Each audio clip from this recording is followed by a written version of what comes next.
What risks do you wish you took when you were younger? I'm asking as a young person that's built up decent savings EF.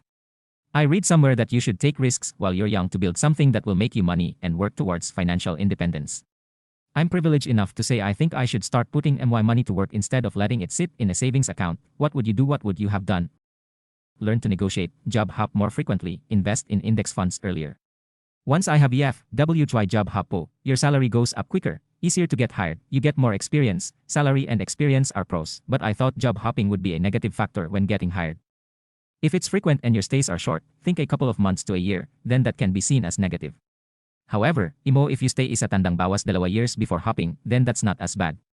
These are just estimates and there's no hard and fast rule with this. It depends on the company, field, and person. As long as you are staying in the company for a year or more, it's okay to hop. In tech industry, this is seen as a good thing. Not all employers. It's because it means that you are learning new technologies each time you hop.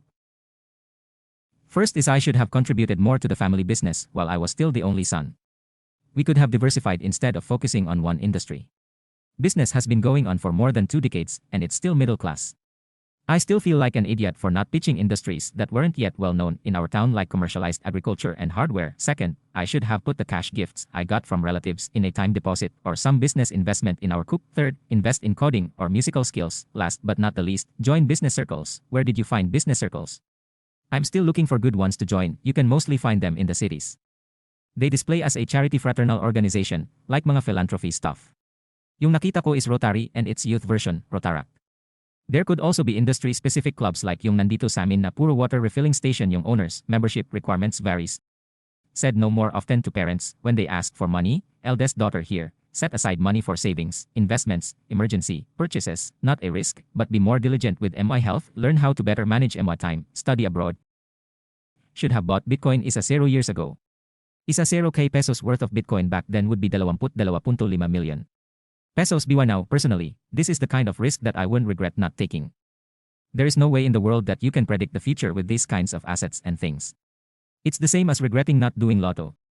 Not taking more risk but having more sense of urgency and optimizing MY day instead of wasting it on pointless activities. Kanban method. Time blocks. Taking life more seriously but not being too hard on oneself when facing setbacks. Things will work out in the long run, just stay the course. Mag-abroad. Kahit sundin mo lahat ng magandang advice dito sa sub na to, you won't get as far in life as establishing yourself career and money-wise abroad, then balik ka na lang pag may pera na if gugustuhin mo pa buhay then. Di ko alam saan kinukuha ng mga tao yung investing advice nila dito, napakabantot ng ekonomiya natin tbh, yup. Agree. Especially if you're a middle class. It's hard to climb the ladders.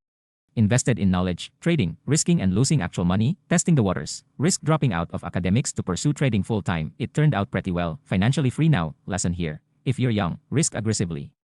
Lose and fail early, learn early, enjoy life early. We have the best asset which is time, lots of it. Work abroad. Bitcoin. Love? Learn a high-value skill. Skill is a 100% guarantee to double or triple your money.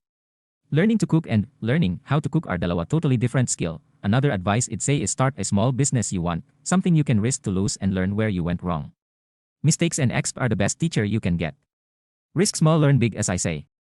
Investing and pampering on yourself. Get that masteral, enroll on that program, take that certification, join that party and adventure as early as you can. As you age and get established, money will come along but your time, energy and memory deteriorates. Pamper yourself well, this helps preventing burnouts and keep your motivation.